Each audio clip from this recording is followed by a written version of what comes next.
Yang ditakutinya hantu. Coba pergilah ke Cina, nggak ada tuh susana sundel bolong, nggak ada.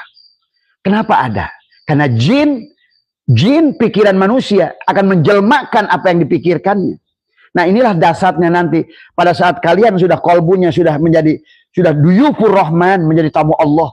Allah sudah tajali pada hati, sudah menjadikan kita ini man dakhalahu, setelah masuknya amanlah, man dakhala nur fi qalbil mu'min in pasyawan sarah, maka pikiran kalian bisa mencipta. Bahkan sekarang akhirnya karena kotor di sini menciptalah makhluk-makhluk yang menakutkan. Nggak ada sahabat pocong itu, nggak ada kuntilanak itu, nggak ada genderuwo itu, nggak ada. Yang ada jin yang dalam wujud pikiran kita. Makanya kenapa di Amerika nggak ada, tapi di sini kenapa nggak ada Dracula? Karena orang Amerika tidak menciptakan Tuhan-Tuhan. Hati-hati dengan Tuhan dengan hantu, itu beda dikit. Dan kalau Abah menyaksikan sekarang orang Islam ini sudah Tuhannya itu udah hantu. Yang dianggap Tuhan itu. Makanya tadi berani menjajah. Ya Allah, turunkan rezeki. Kalau buat dikit. Begitu ngomong Isra Miraj, Nabi Muhammad ke langit. Nah, itu pasti hantu itu. Yang di atas langit ketujuh itu hantu itu. Itu bukan Tuhan.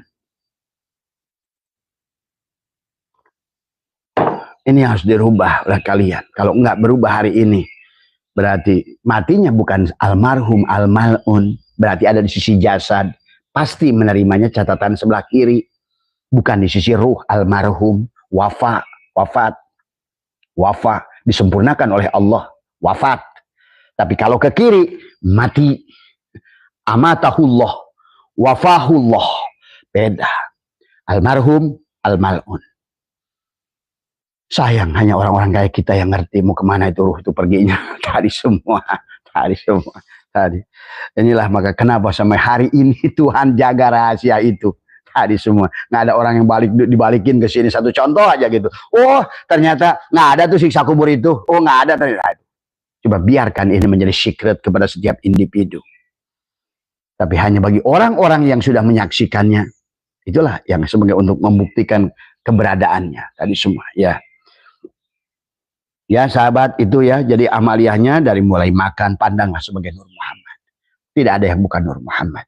Kalau dipandang sebagai sesuatu, sebagai makhluk, sebagai alam, halikun. Kullu syai'in halikun, kullu man alaiha fanin, wa yabqa wajhuka rabb. Pandanglah wajhuka rabbuka dul jalali wal ikram. Maka jangan pandang air sebagai air. Sebelum minum adalah air. Dari semua. Berarti air ini nggak ada, yang ada Allah. Tuh. Kalau dipandang sebagai dia dalam wujud Muhammad, dia akan menjadi rahmat. Nasi sama. Inilah kenapa di air bisa menghilangkan haus. Semua. Nah inilah pahami ya. Kemudian nanti setelah kita baca sholawat, bacalah Allahumma barik lana fima razaqtana. Terima kasih ya Allah atas seluruh semua ini. Terima kasih ya Rasulullah. Inilah perwujudan engkau di muka bumi ini. Terima kasih kepada semua. Bariklana kepada mereka. Keberkahan kepada siapapun yang terlibat. Datangnya nasi, sayuran, sambal, terasi, apa semua. Berikan mereka keberkahan. Bariklana. Bima rozaqtana. Wa qina adzabannar. Lindungilah mereka dari adab api neraka.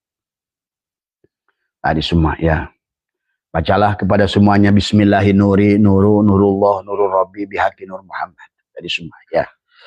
Maka makan berarti bukan lagi karena tapi atas kata Allah kulu wasrobu makan berarti sekarang menyadari sepenuhnya makanannya adalah wujud Muhammad dan kita disuruh makan itu oleh Allah, sadar yang nyuruhnya gitu loh. Jadi selama kita sadar yang menyuruh makan itu Allah, kulu wasrobu, makan dan minumlah berarti kita ini melakukan ketaatan.